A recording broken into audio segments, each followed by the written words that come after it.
છે શયન સમયનો શ્લોક છે. કૃષ્ણાય વાસુદેવાય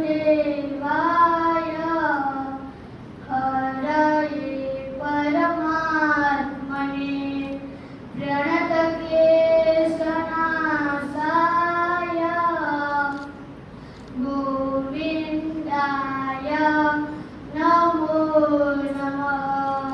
નમો નમઃ. વસુદેવના પુત્ર એવા શ્રી કૃષ્ણ ભગવાને દુઃખ હરનાર પરમાત્માને શરણે આવનાર ક્લેશોને હું વારંવાર નમસ્કાર કરું છું. ગુસ્સો કાબૂમાં ન રહેતો હોય તો શ્રી કૃષ્ણ પાસે ક્ષમા માંગો અને રાત્રે ખરાબ સપનાઓ આવે છે તો આ મંત્રનો જાપ કરવા